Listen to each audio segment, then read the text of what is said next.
రెండో అధ్యాయం 14వ శ్లోకము.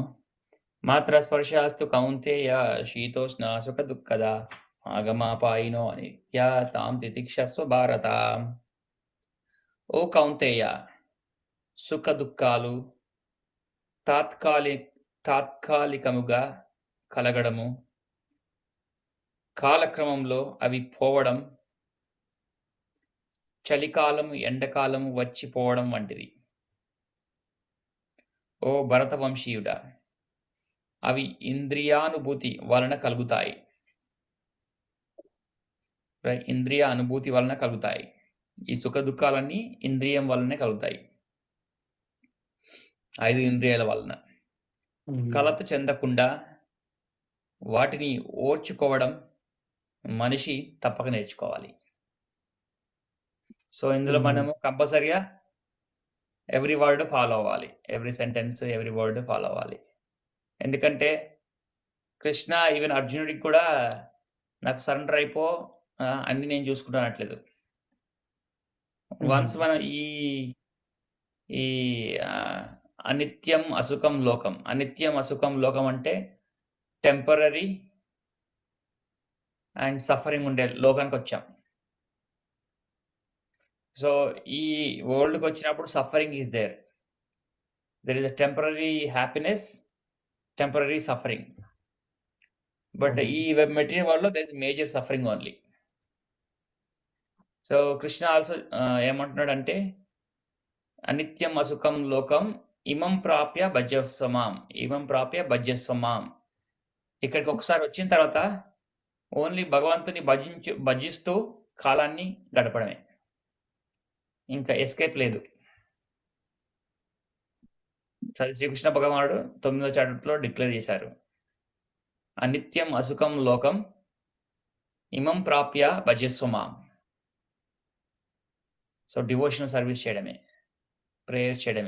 ఇంకా కాలగమనంలో this body will be gone. And our soul nature ఏంటంటే నత్వేవాహం జాతునాశం నత్వం నేమే జనాధిపః నచైవాన భవిష్యామః సర్వే వయం అతఃపురం. మన సోల్ క్యారెక్టరిస్టిక్ ఏంటంటే ఇది ఎటర్నల్. నా సోల్ ఎటర్నల్, మీ సోల్ ఎటర్నల్, మన శత్రువుల యొక్క సోల్స్ కూడా ఎటర్నల్.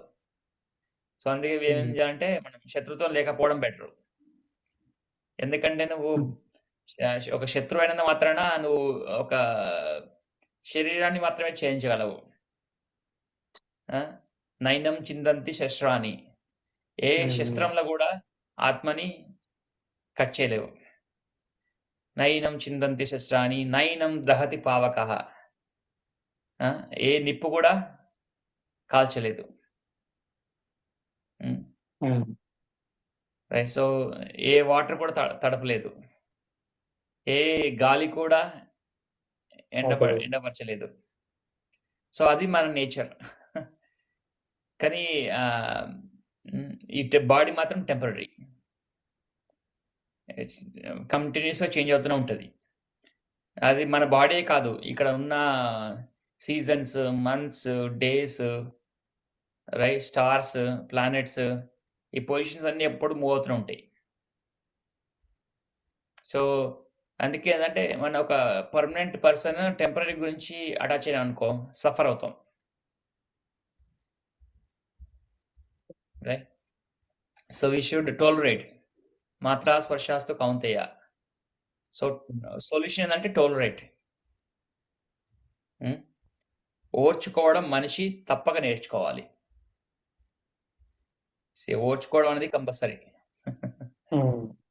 ఒకసారి మంచి జరుగుతుంది, ఒకసారి చెడు జరుగుతుంది, ఒకసారి అన్బేరబుల్ పెయిన్ కూడా వస్తుంది. Krishna says you have to tolerate. So Prabhupada వారు ఏం చెప్తారో చూద్దాం. సక్రమమైన విధి నిర్వహణలో తాత్కాలికంగా వస్తుపోతూ ఉండే సుఖ దుఃఖాలను ఓర్చుకోవడం మనిషి నేర్చుకోవాలి.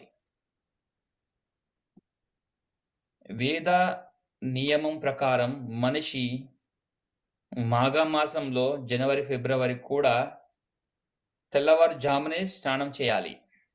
చలికాలం అంత మాత్రాన మనం లేటుగా చేయడము, ఎండాకాలం మాత్రాన 3-4 సార్లు స్నానం చేయడం కాదు. రైట్. సో, ఆ సమయంలో చాలా చలిగా ఉన్నప్పటికిని ధర్మాచరణకు కట్టుబడి ఉండేవాడు స్నానం చేయడానికి సంశయించడు. అదేవిధంగా ఎండాకాలంలో అత్యంత వేడి సమయమైన మే, జూన్ నెలలో కూడా శ్రీ వంటశాలలో వంట చేయడానికి వెనుకాడదు. వాతావరణ అసౌకర్యాలు ఉన్నప్పటికీ మనిషి తన విధి నిర్వహణ చేయాలి. సో సమ్‌టైమ్స్ ఇట్స్ లైక్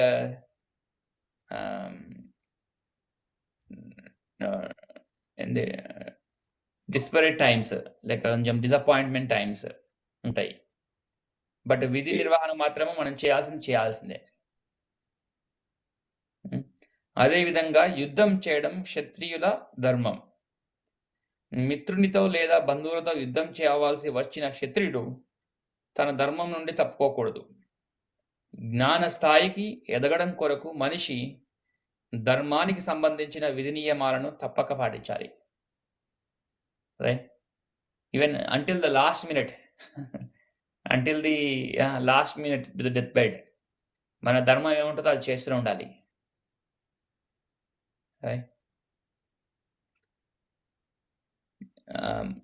ఎందుకంటే జ్ఞానము భక్తి ద్వారానే అతడు తనను ఎందుకంటే జ్ఞానము మరియు భక్తి ద్వారానే అతడు తనను మాయాబంధము నుండి ముక్తిని చేసుకోగలుగుతాడు. జ్ఞానము భక్తి 2 కావాలి. ఓన్లీ జ్ఞానమునకు సరిపోదు, భక్తి కంపల్సరీ కావాలి. అర్జునుని 2 పేర్లతో సంబోధించడం కూడా ముఖ్యమైనది. కౌంతేయ అని సంబోధించడం అతని తల్లి వైపు రక్త సంబంధాన్ని, భారత అని సంబోధించడం అతని తండ్రి వైపు నుండి వచ్చిన గొప్పదనాన్ని సూచిస్తున్నది. సో భరత వంశీయుడా. సో ఇదొకటి నాట్ ఓన్లీ దాట్, మన అందరికీ వర్తిస్తుంది. రైట్. మన డిఎన్ఏ మొత్తం స్పిరిచువాలిటీ. రైట్. మనం ఒక ఋషిల వారసత్వం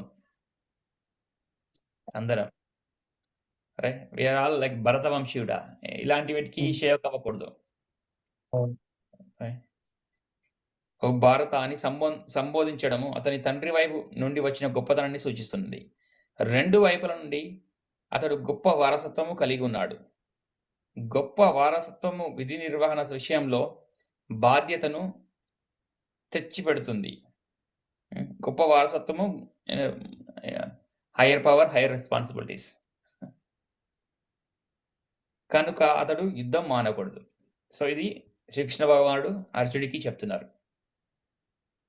సో భరత వంశీలం మనము we should never too much attached to this body as a Bharata వంశీయుడిగా. లైక్ ఇదొక శత్రుడి లాగా యుద్ధం ఎలా చేయకూడదు. ఎవరైతే భరత వంశంలో పుట్టారో దేహానికి ఎక్కువ అటాచ్ అవ్వకూడదు. సో అది వర్స్ అనమాట.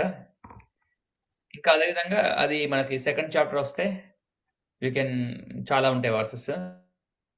ఏ విధంగా మనము మన దేహం నుంచి డిటాచ్ అవ్వాలి. దేహం అంటే మన ఓన్లీ బాండింగ్ కాదు, మన ఎక్స్టెన్షన్ ఆల్సో ఫ్యామిలీ.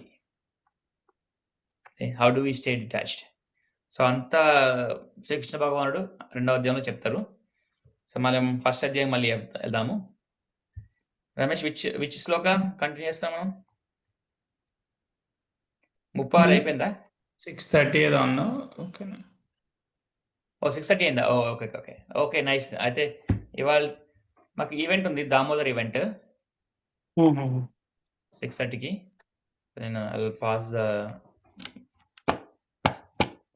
వీడియో.